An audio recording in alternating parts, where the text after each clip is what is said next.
Mä oon Sonja ja mä haen Kokosnami-leipoa kilpailuun ensimmäistä kertaa itse asiassa, vaikka monta vuotta on sitä kyllä pohtinut, mutta nyt sain sen verran hyvän onnenpotkun tuolta työpaikan puolesta, että ne kyllä tukee siinä ja perhe toki myös, niin uskallisin jopa hakea.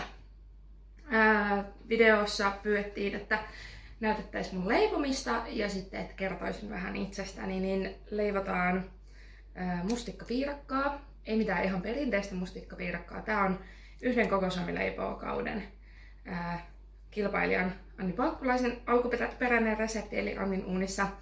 Haluan antaa hänelle kyllä täydet krediitit ihan mahtavasta reseptistä. Mä oon pikkusen muokannut tätä meidän perheen ja ystävien makuun sopivaksi. Eli mä oon tehnyt tänne valmiiksi tämän mustikkapiirakan, tämän ihan alimman pohjakerroksen. Eli tässä on lähinnä jauhoja, voita, sokereita. Sitten alkuperäisessä reseptissä laitetaan vaniljasokeria ja mä laitan vaniljauutetta, kun mä tykkään, että se maistuu oikeasti vaniljalta.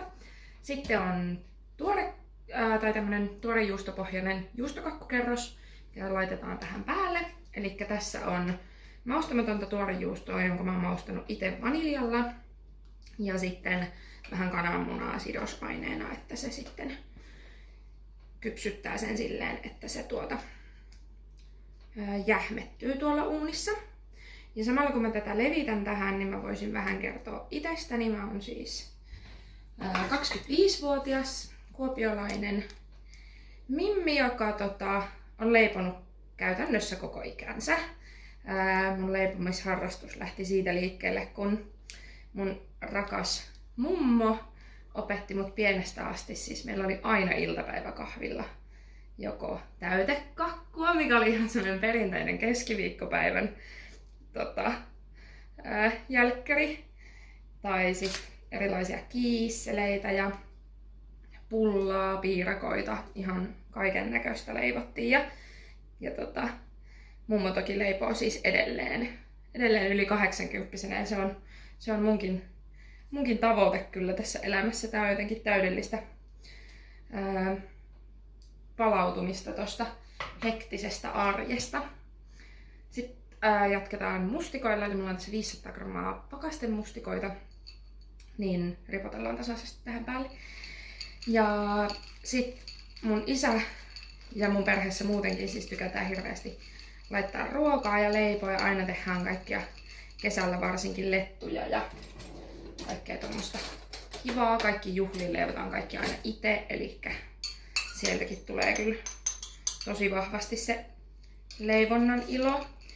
Ja sit mä oon oikeastaan lapsesta asti tykännyt kokeilla erilaisia reseptejä. Ja sit toki myös mä oon suunnitellut itse jonkun verran reseptejä. Elikkä näpäs on tämmösiä hileisiä nämä mun mustikat. Ja aina tosi paljon saan perheeltä kuulla siitä, että miksi et sä kirjoita mitään reseptejä ylös. Mä teen tosi paljon suoraan päästä. Eli mulla on vaan joku idea, tai mä oon nähnyt Pinterestissä tai Instagramissa, että joku tekee jonkun tyyppisen, niin sit mä vaan haluan koittaa tehdä itse semmoisen samanlaisen. Ja sit mä tosi harvoin kirjoitan niitä ylös, ja sit mä aina jälkikäteen mietin, että ei ole mitään hajua, mitä mä oon niihin laittanut ja minkä verran. Mutta on jonkun verran teen myös toki semmoistakin. Ja kuten mä mun hakemuksessa kerroin, niin työskentelen siis ravintola-alalla, à la carte ravintolassa. Se toki vaikuttaa mun tähän harrastuneisuuteen silleen, että se ruoka kulkee siellä mun elämässä aika vahvasti muutenkin mukana, mutta leivontaa mä teen ainoastaan kotona. Elikkä en töissä, en ole kokki, olen tarjoilija pohjalta, niin toimin vuoropäällikkönä, niin mä en kauheasti siellä leivo. Ja sit mä leivon kaiken täällä kotona.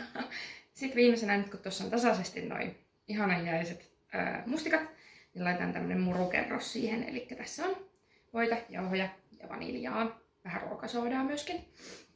Niin ripotellaan se vaan ihan tähän siihen Annin reseptiin. Mä oon muokannut tätä murun määrää. Mä tykkään, että toi mustikka näkyy tuolta enemmän. Niin mä oon vähän vähentänyt tätä murun määrää. Tätä on ehkä, sanoisin, että vähän yli puolet siitä Annin alkuperäisen ohjeen määrästä. Niin tykkään, että noin mustikat pääsee oikeutensa tuolta. Ja mä leivon pääsääntöisesti sen takia, että se on musta aivan ihanaa palautumista ja taikinaterapiaa. Pyöritän myös omaa harrastepohjalta Instagram-tiliä eli SN-keittiössä, minkä linkkasinkin siihen mun hakemukseen, niin siellä on jo vähäsen matskua, minkälaisia teen. Kakut ja piirakat on mun suuri rakkaus. Mä voisin tehdä niitä viikkotolkulla, jos vaan olisi aikaa. Ja niitten varjolla lähdenkin hakea kilpailuun. Niin toivon kuulevani teistä pian. Tää lähtee nyt uuniin 200-asteiseen uuniin noin 30-35 minuutiksi. Ja sit päästään herkuttelemaan. Toivon tosiaan kuulevani teistä pian ja ei mulla muuta. Moikka!